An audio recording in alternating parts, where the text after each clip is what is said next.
Okay, तो आज हमने जर्नल एंट्रीज करनी है।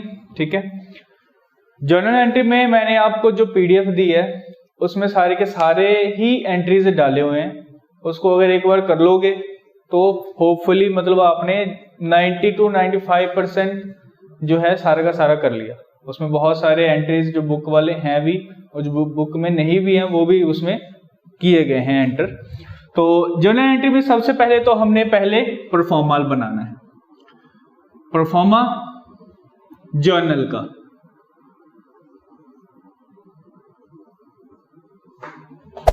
Hey there. Subscribe to my channel. And also press this bell icon.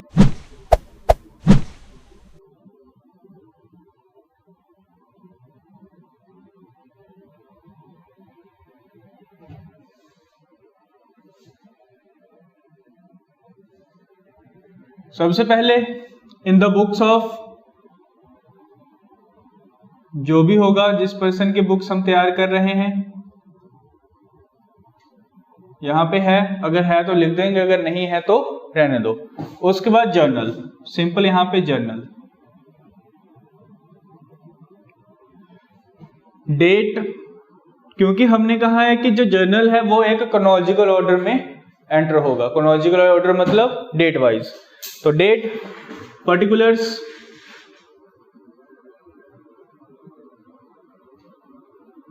LF का मतलब होता है लेजर फोलियो। तो जब लेजर अब बनाओगे तब ये बेस बनेगा। हमने कहा था ये एक बेसिक अकाउंट है, ये बेस बनेगा लेजर के लिए।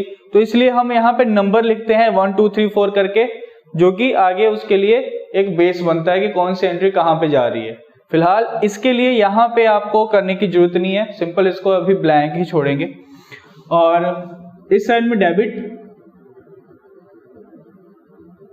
डीआर भी लिख सकते हो, और क्रेडिट। Done, okay. तो सबसे पहली एंट्री यहां पे कोई भी अगर मान के चलो जैसे ईयर है 2021, जो भी डेट होगा वो यहां पे हम चलेंगे। तो अभी तो फिलहाल के लिए 1 2 3 4 5 एंट्रीज है हमारे पास, 100 एंट्रीज हैं, तो वो देखेंगे। और अगर आपको गिवन होगा डेट तो उस डेट को देखोगे आप। ठीक है, तो फर्स्ट एंट्री क्या कहते हैं कि जो फर्स्ट एंट्री है वो है स्टार्टेड बिजनेस विद कैश और बैंक, या तो कैश से या तो बैंक से। तो हम मान के चलते अभी स्टार्ट किया है बिजनेस जो है वो कैश से है। तो दो एलिमेंट आपने इसमें उठाने हैं। जब अकाउंटिंग इक्वेशन कर रहे थे तब उसमें स्टार्ट बिजनेस विद कैश था, तो कौन कौन सी कहां पे चीजें को एंटर किया था आपने? एक कैश में और दूसरा कैपिटल में। दो ही चीजें, दो ही एलिमेंट इसमें होंगे। तो अब कैश और कैपिटल, पिछले प्रीवियस क्लास में हमने ये बात की थी कि जो कैश और कैपिटल है इनको हमने देखा था कि कब डेबिट होंगे कब क्रेडिट होंगे। अब कैश हमारा कौन सा अकाउंट है अकॉर्डिंग टू ट्रेडिशनल मेथड से? कैश कौन सा अकाउंट है हमारा? पर्सनल है, नॉमिनल है या रियल है? कैश हमारे होते हैं एसेट्स, और एसेट्स सारे के सारे किस में इंक्लूड किए जाते हैं? इंक्लूड किए जाते हैं रियल अकाउंट में। और रियल अकाउंट का क्या कहना था कि डेबिट उसे करो जो व्हाट कम्स इन हो, क्रेडिट उसे करो जो व्हाट गोज आउट हो। अब कैश जो है बिजनेस में आ रहा है कि जा रहा है? तो बिजनेस में आ रहा है। कौन दे रहा है? तो वो दे रहा है कोई पर्सन। ठीक है, तो अब यहां पे देखो, तो कैश हमारे पास आ गया कैश अकाउंट डेबिट में, लिख दिया। अब दूसरा एस्पेक्ट क्या है? दूसरा कैपिटल। कैपिटल किसी पर्सन की होती है, किसी पर्सन ने दिया है ना, तो वो पर्सन क्या हो गया? एक पर्सनल अकाउंट। और पर्सनल अकाउंट में क्या रूल था कि डेबिट उसे करो जो रिसीवर हो, क्रेडिट उसे करो जो गिवर हो। ठीक है, तो अब जो पर्सन हमें पैसा दे रहा है कि ले रहा है? पैसा तो दे रहा है वो, तो इसलिए अगर गिवर है तो हमने क्या कर दिया? उसको क्रेडिट कर दिया। ठीक है, अब इसको ही मॉडर्न अप्रोच से भी देख लो। मॉडर्न अप्रोच में हमने बात की थी कि अगर एसेट इंक्रीज होंगे तो कर देंगे डेबिट, और लायबिलिटी अगर इंक्रीज होगी तो उसको कर देंगे क्रेडिट। तो कैपिटल हमारी लायबिलिटी है और इस लायबिलिटी को इंक्रीज हो रहा है तो इसलिए हम इसको क्रेडिट कर रहे हैं। कितने अमाउंट कितनी है इसमें? तो अमाउंट है 1 लाख की, तो डेबिट भी आप 1 लाख करोगे और क्रेडिट भी आप 1 लाख करोगे, ठीक है। और उसके बाद एक आप नरेशन लिखोगे, being started business with cash. अगर कैश है तो कैश, अगर बैंक होता तो बैंक से कर देते। और ये लिखते क्यों है नरेशन? ये एक शॉर्ट डिस्क्रिप्शन होता है कि जो एंट्री हमने यहां पे की है वो किया क्या है, यहां पे क्या किया यहां पे, इसलिए हमने यहां पे क्या किया, तो कैश आया हमारे पास, कैपिटल मतलब स्टार्ट किया, तो इसलिए ये यहां पे लिख दिया हमने being started business with cash की एंट्री। इतना क्लियर? ओके, नेक्स्ट में क्या है? नेक्स्ट में लिखा हुआ है कि जो एडिशनल कैपिटल इंट्रोड्यूस किया है 1 लाख का, और फिर से मतलब कैपिटल को इंट्रोड्यूस कर दिया और पैसे डाल दिए। अब क्या है, 2 एंट्री कौन से उठाओगे आप, कौन से 2 एस्पेक्ट हैं? तो अगेन एक कैश आ गया और एक कैपिटल आ गई।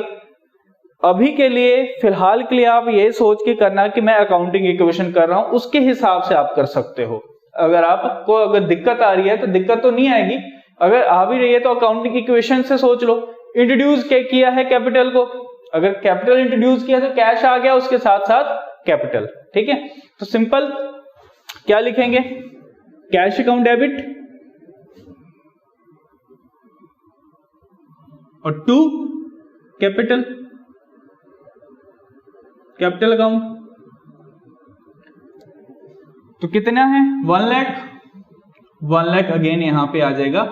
अच्छा, अब देखो दोनों एंट्रीज सेम हैं, तो हमें कैसे पता चलेगा कि यहां पे भी कोई बिजनेस स्टार्ट किया हो शायद, तो हमें पता चलेगा उसके नरेशन से। तो बीइंग एडिशनल कैपिटल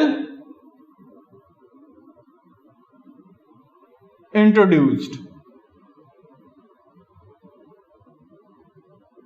कोशिश करना एक लाइन में खत्म हो जाए, ठीक है। क्लियर इतना? अब थर्ड पे आ जाओ। थर्ड में क्या लिखा है? थर्ड में लिखा है कि started business with cash, bank, stock and furniture. कितनी चीजें आ गई? अब जब आपने जो अकाउंटिंग इक्वेशन किया था, तो अगर ऐसी चीजें आ जाती, कैश भी है, स्टॉक भी है, फर्नीचर भी है, बैंक भी है, तो आप क्या करते थे? तो सभी को एसेट में लिख देते थे पहले, कैश का कैश में, स्टॉक का स्टॉक का, फिर उसके बाद फिर फर्नीचर, फिर बैंक, और सभी को प्लस करके किस में लिखते थे? कैपिटल में। तो वही चीज यहां पे हो रही है। अब सीधी सी बात, हम अपने अप्रोच के साथ भी चलेंगे। कैश हमारा क्या है? एसेट या रियल अकाउंट, और रियल अकाउंट का क्या कहना है कि व्हाट कम्स इन। तो कैश आया, बैंक आया, फर्नीचर आए और स्टॉक आया। इन सबको करने के बाद क्या है? To capital. तो कैश कितने? कैश है आपका 10,000, 5,000, 3,000 और 10,000। 10,000, 5,000, 3,000, 10,000 और कितना बन गया आपका? 10, 20, 25, 28, 28,000 के कैपिटल हो गया, ठीक है। तो यहीं पे आप लिख दोगे बीइंग स्टार्टेड बिजनेस विद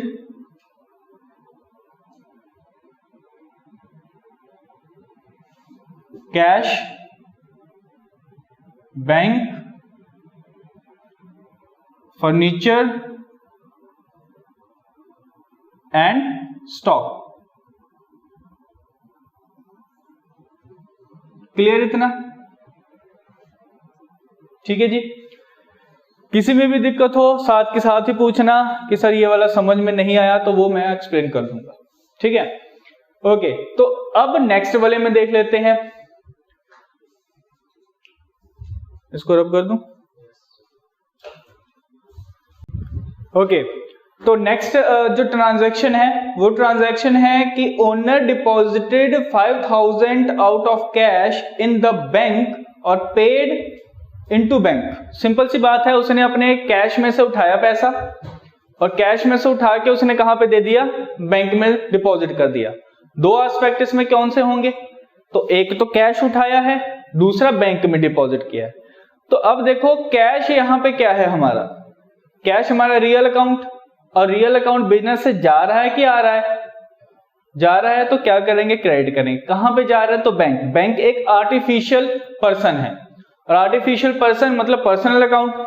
अब पर्सनल अकाउंट में जो बैंक है वो रिसीव कर रहा है, पैसा रिसीव कर रहा है, तो उस बैंक को हम क्या कर देंगे, डेबिट। तो बैंक अकाउंट डेबिट। आप इसको अपने एसेट के तौर पे भी ले सकते हो कि मैंने अपना पैसा अपने अकाउंट में डिपॉजिट करा दिया, तो उस बैंक का बैलेंस क्या हो गया, बढ़ गया। और अगर एसेट आपके इंक्रीज होते हैं तो उस चीज को आप कर दोगे क्या, डेबिट, और कैश को क्या कर दोगे आप, क्रेडिट कर दोगे। ठीक है, तो क्यों, क्योंकि ये आपके बिजनेस से जा रहे हैं। कितने पैसे गए हैं, तो आपके पैसे गए होंगे कुछ 10,000 5,000, जो जितना भी लिखा हो वो आप यहां पे लिख सकते हो।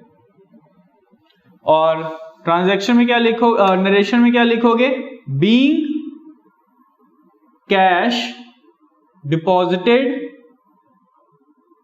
Into bank.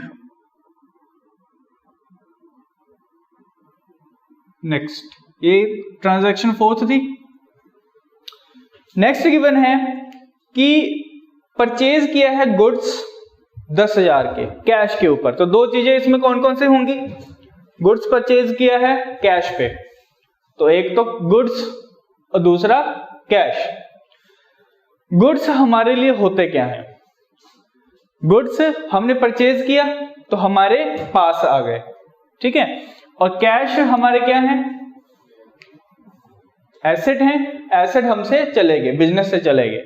तो गुड्स को हम गुड्स ना लिख के क्या लिखते हैं, इसको purchases, purchases account to cash, cash के ऊपर ये खरीदा गया है, तो ये डेबिट हो जाएगा और ये क्रेडिट होगा। जितना भी होगा, जैसे 5,000 का है तो 5,000 आप, या जो भी अमाउंट लिखी होगी आप यहां पे लिख दोगे और लिखोगे क्या, बीइंग गुड्स परचेजेस या purchase goods for cash.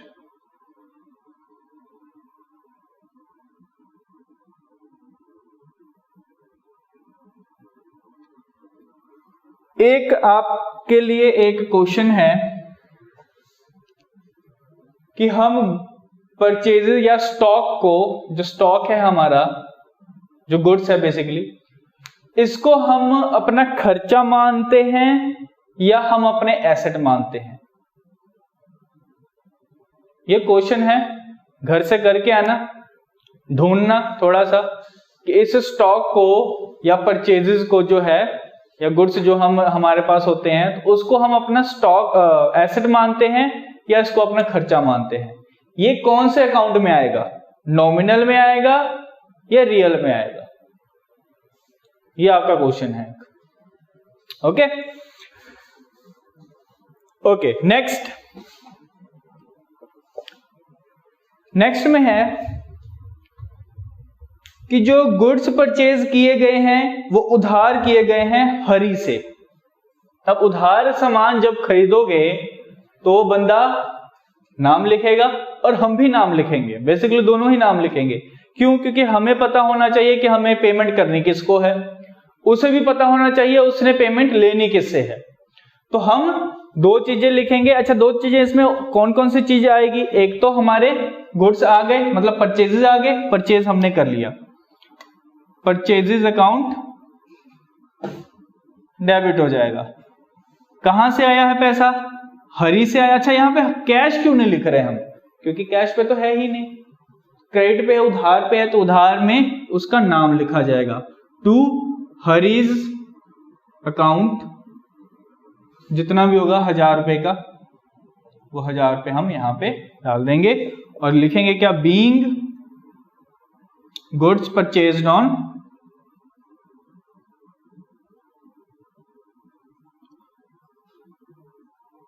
Credit, या फ्रॉम हरी भी लिख सकते हैं। डन। उसके बाद 7th एंट्री,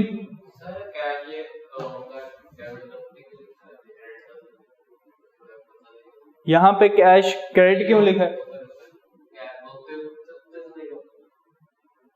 ओके, मतलब इसको हम इस तरीके से क्यों लिखते हैं?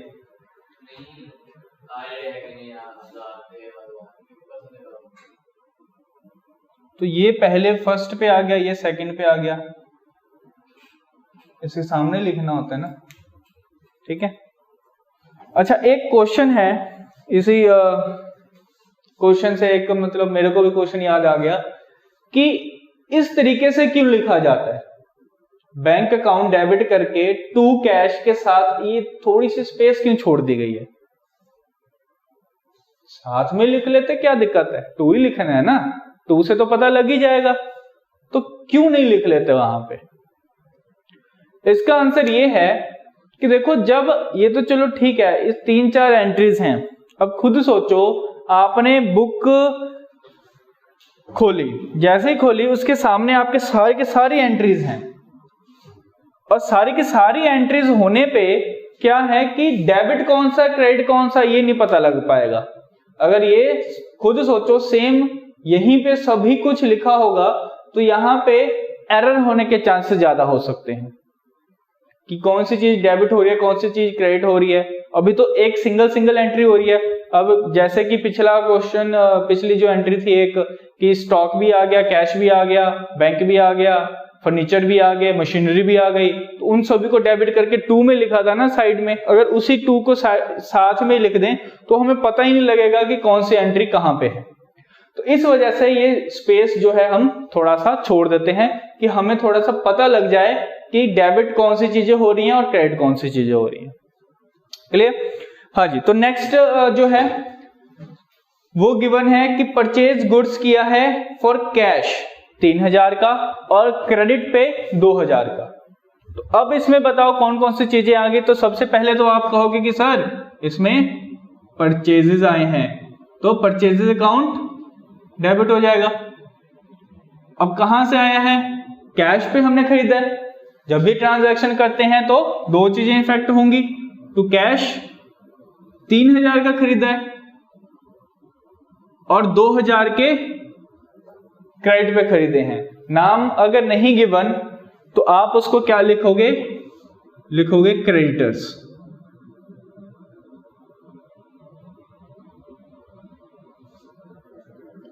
$2000 के आपके उधार सामान, 5000 का टोटल आपने सामान खरीदा है। तो being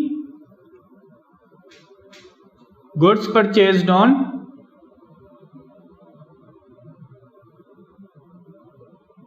cash and credit. Is it clear? हाँ जी, किसी को दिक्कत? नेक्स्ट लिखा हुआ है गुड्स जो है सोल्ड किए गए हैं 10,000 के कैश के ऊपर। हाँ जी, 2 चीजें बताओ इसमें क्या कौन कौन सी चीजें इफेक्ट होंगी। गुड्स सोल्ड हुए हैं कैश पे, तो कैश पे अगर सोल्ड हुए हैं तो कैश हमारे पास आएगा और हमसे जो है गुड्स चले जाएंगे। तो कैश हमारे क्या है? रियल अकाउंट, और रियल अकाउंट हमारे कम्स इन हो रहे हैं।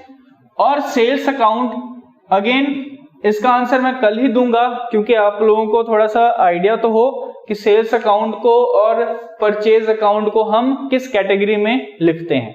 क्या ये नॉमिनल अकाउंट है, क्या ये रियल अकाउंट है। तो 2 गुड्स को जब सोल्ड करते हैं तो हम गुड नहीं लिखते, क्या लिखते हैं? Sales account. और गुड्स को जब हम परचेज करते हैं तो तब क्या लिखते हैं? Purchases account. तो कैश आ गया, सेल्स हो गए, कितने के हैं? 5000 के, तो 5000 के आपके गुड्स सोल्ड हो गए कैश के ऊपर।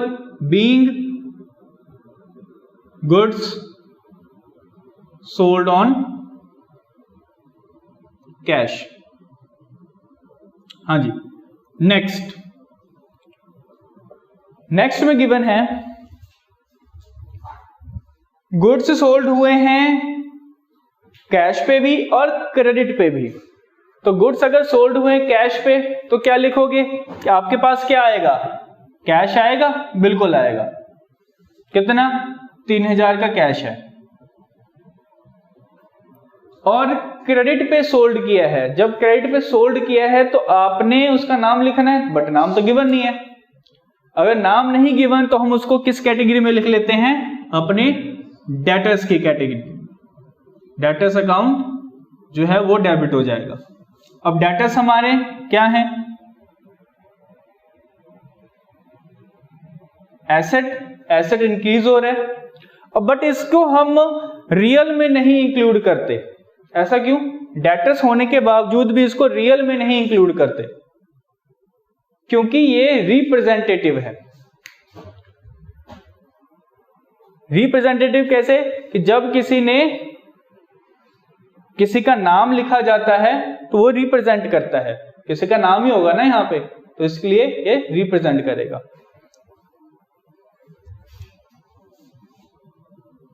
और 2 सेल्स अकाउंट,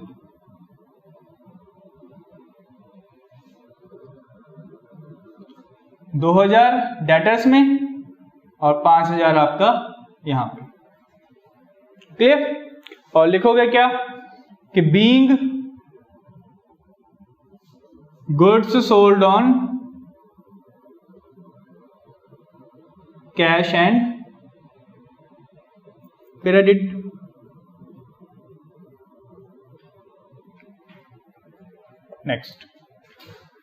नेक्स्ट में है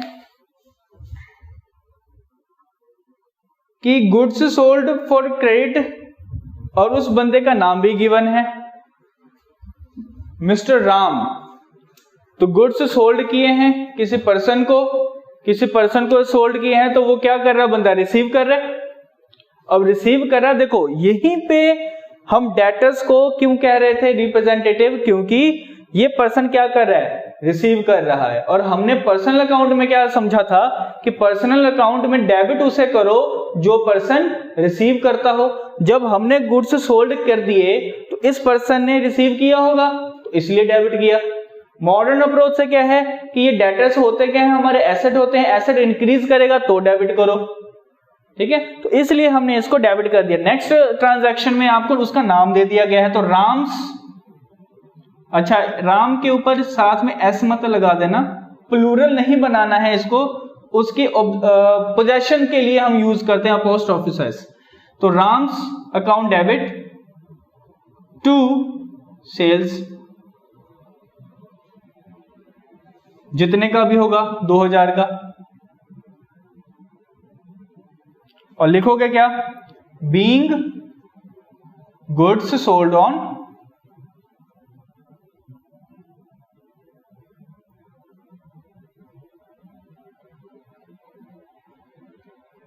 क्रेडिट।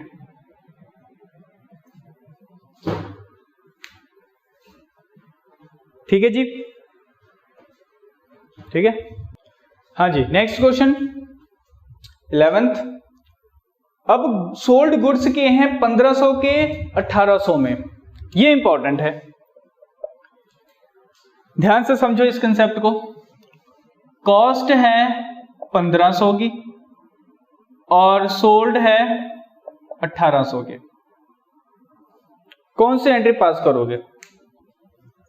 ये तो सिंपल, ये तो पता लग गया कि कैश आएगा, सेल्स होगा, बट अमाउंट कौन सी होगी, कॉस्ट वाली या सोल्ड वाली? ध्यान से समझो, जब हम अपने गुड्स को बना लेते हैं उसे कह लेते हैं हम कॉस्ट प्राइस, और जब उसमें हम अपना प्रॉफिट ऐड कर लेते हैं तो वो क्या हो जाता है, सेलिंग प्राइस। अब हम क्या कर रहे हैं कि अब इस 1800 को डायरेक्टली रिसीव कर रहे हैं। जब सोल्ड करोगे तो ये तो है नहीं कि आपने मतलब कॉस्ट प्राइस अलग रिसीव किया, प्रॉफिट अलग रिसीव किया, पैसा सारा का सारा रिसीव कर रहे हो।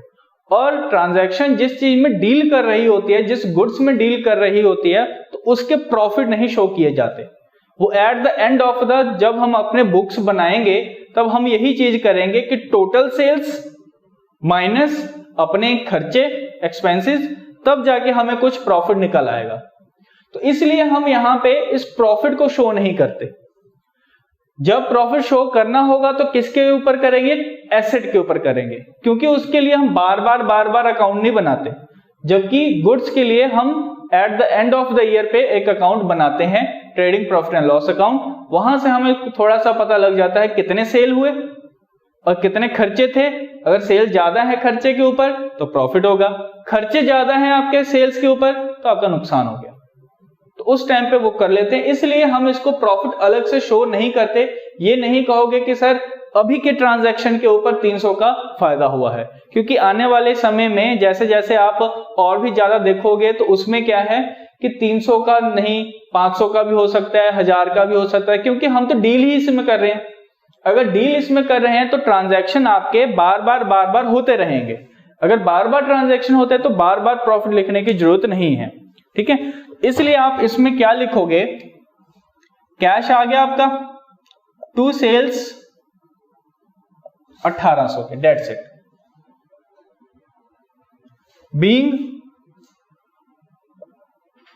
Goods sold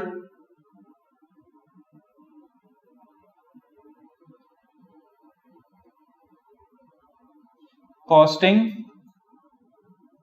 1500 for 1800। नेक्स्ट में लिखा है कि सैलरी पे की है 500 की। अगर कोई भी किसी भी तरीके का एक्सपेंस है, अब एक्सपेंस के ऊपर आ जाओ। अब एक्सपेंस कौन सी कैटेगरी में आता है, पर्सनल, नॉमिनल या real? Hey there. Subscribe to my channel. Personal में यहाँ पे कोई पर्सन तो इन्वॉल्व नहीं है, मैं आपको कह रहा हूं कि कोई एक्सपेंस। तो एक्सपेंस आपके आते हैं और इनकम आपके आती है नॉमिनल में।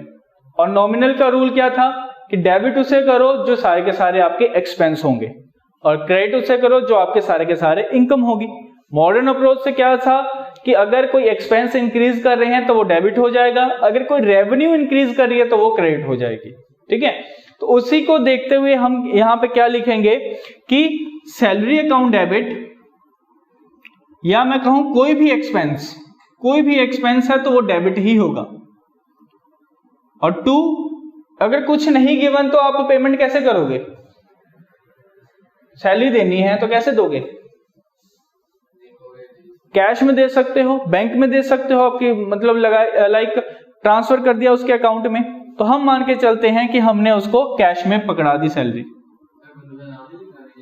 अब पर्सन का नाम क्यों नहीं लिखेंगे? क्योंकि देखो हमारे ऑफिस में एम्प्लॉयज हैं, एम्प्लॉयज का नाम तब लिखेंगे जब उसका कोई पेंडिंग वर्क होगा, कोई पेंडिंग अमाउंट होगी, तब हम कहेंगे कि हमने उस पर्सन राम को पैसे देने हैं, तब हम लिखेंगे। अब जब सारे के सारे पैसे आप दे रहे हो तो वो तो आपका सारा का सारा खर्चा ही हो गया, इसलिए हम salary account debit to cash, क्योंकि सैलरी हमारे लिए क्या है, बिजनेस के लिए क्या है, ये हमारे खर्चे हैं, टू कैश क्योंकि हमने कैश की सेटलमेंट कर दी। अब अगर यहीं पे कुछ पैसा नहीं दिया होता तो उस पर्सन का नाम आ जाता कि उस पर्सन को अभी पैसे पेंडिंग है। तो सैलरी अकाउंट डेबिट इसलिए हुआ क्योंकि ये हमारे खर्चे हैं, और सारे के सारे खर्चे जितने भी खर्चे होंगे आप उसे डेबिट ही करोगे। अब बदले में क्या जा रहा है? बदले में जा रहा है आपका कैश। तो कैश जा रहा है बिजनेस से, तो वो व्हाट गोज आउट तो क्रेडिट कर दो उसे। तो जितना भी गिवन है 10,000 being salary paid. Next, commission receive है, किसी भी तरीके की इनकम।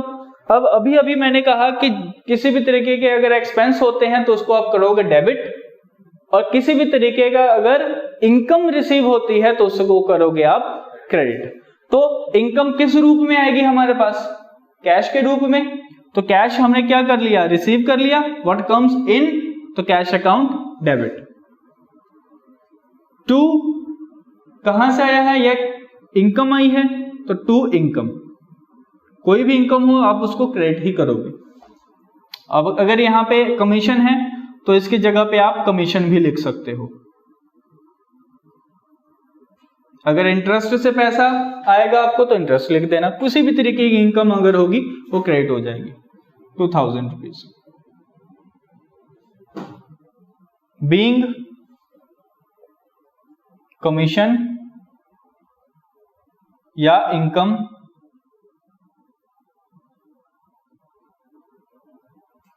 रिसीव्ड।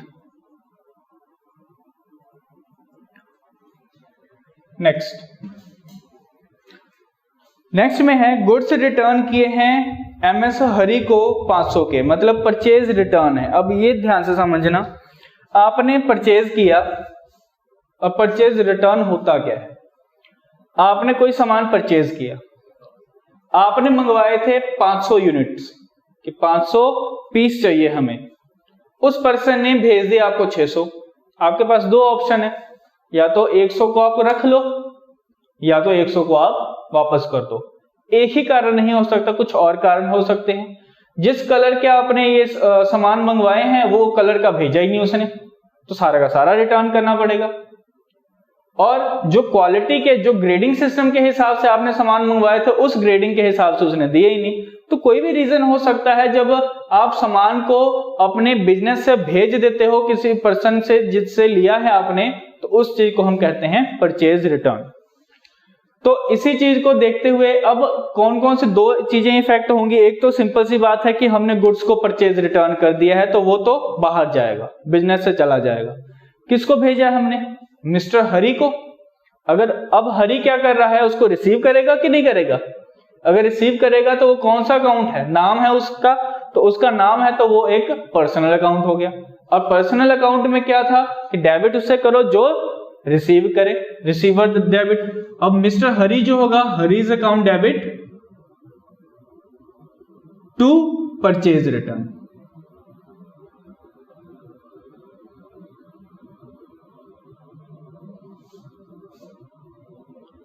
$2000 और being goods return to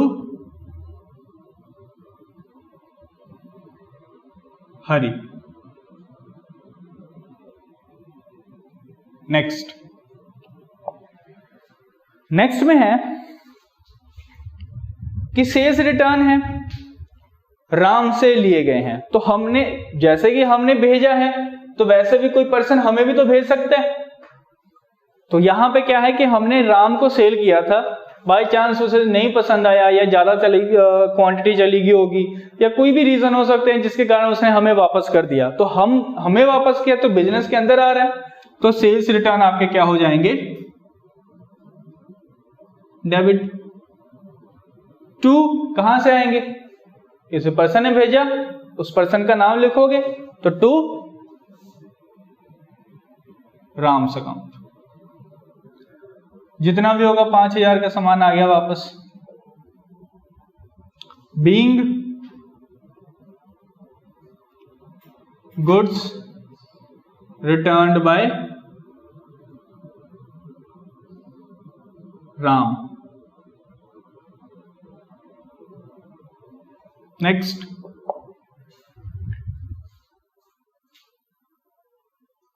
depreciation charge किया गया है एसेट के ऊपर, या मैं कहूं डेप्रिसिएशन चार्ज किया गया है कोई फर्नीचर या मशीनरी के ऊपर। बेसिकली डेप्रिसिएशन होता क्या है? अब देखो,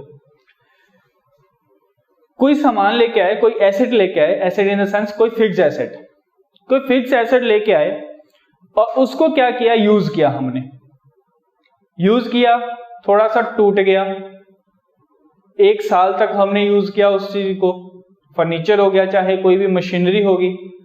1 लाख की मशीनरी लेके आए थे, अब कितने में बिकेगा वो? 1 लाख में बिक जाएगा?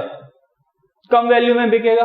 क्यों? ऐसा क्यों? क्योंकि हमने यूज किया है उसे, कहीं से टूट भी गया है, जो मॉडल के आने थे उससे बढ़िया मॉडल के आने लगे। तो इस तरह के वैल्यू डिक्रीज को जब 1 लाख से कम मिले, जैसे कि 80,000 में, 70,000 में, 50,000 में, तो जो वैल्यू डिक्रीज हो रही है तो वो डिक्रीज किस कारण हो रही है? डेप्रिसिएशन के कारण। तो मतलब जब भी आप कोई भी एसेट यूज करोगे तो वो क्या होगा? आपका डेप्रिशिएट हो रहा है, उसकी वैल्यू कम हो रही है। तो वैल्यू कम हो रही है तो हमारे लिए क्या हुआ, ये एक खर्चा, आपके खर्चे हुए, तो डेप्रिसिएशन अकाउंट डेबिट। कोई भी अगर एसेट का नाम गिवन है, फर्नीचर, मशीनरी, तो वो लिख दो, अदरवाइज आप एसेट लिख दो अगर नहीं कुछ given.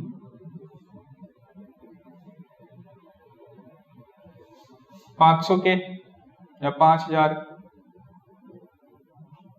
Being depreciation charged on asset. Next में है interest on capital allowed. Important है, देखो इंटरेस्ट ऑन कैपिटल अलाउड और इंटरेस्ट ऑन कैपिटल पेड में क्या है कि हमने पे कर दिया, बट अलाउ किया है, अभी पे नहीं किया। इंटरेस्ट ऑन कैपिटल हमारे लिए क्या है, खर्चा, और देंगे किसे,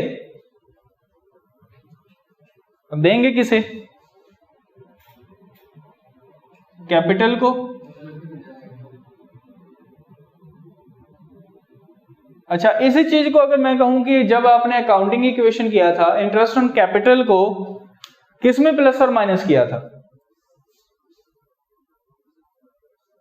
इंटरेस्ट ऑन कैपिटल, इंटरेस्ट दिया है कैपिटल के ऊपर तो बढ़ गया, खर्चा है आपका, और खर्चे सारे कहां से डिडक्ट होते थे,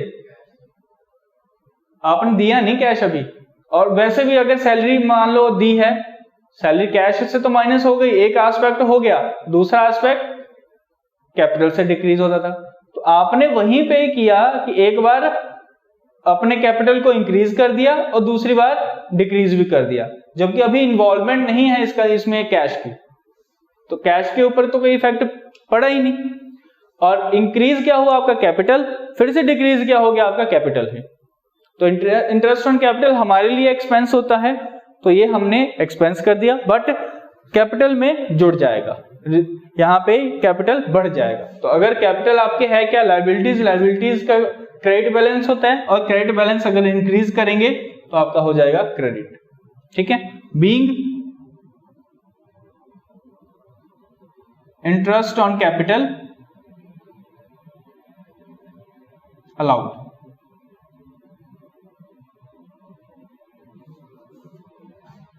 $1000। नेक्स्ट है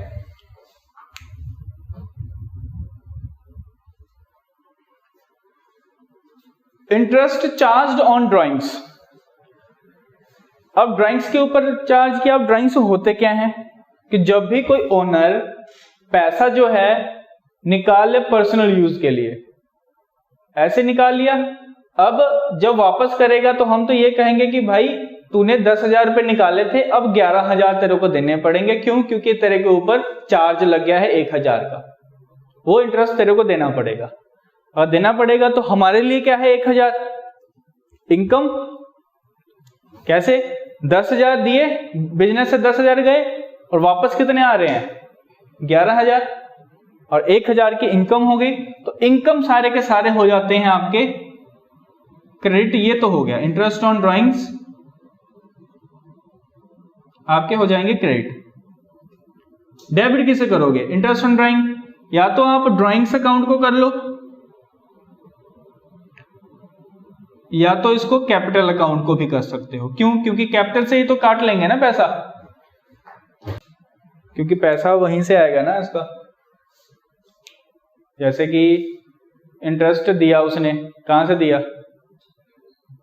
कैपिटल में से देगा ना वो, इसलिए उसके कैपिटल को काट लेंगे।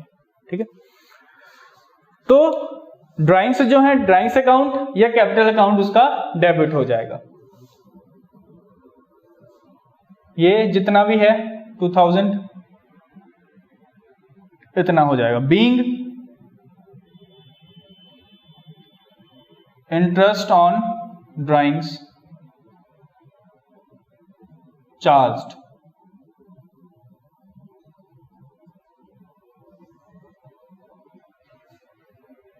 क्लियर?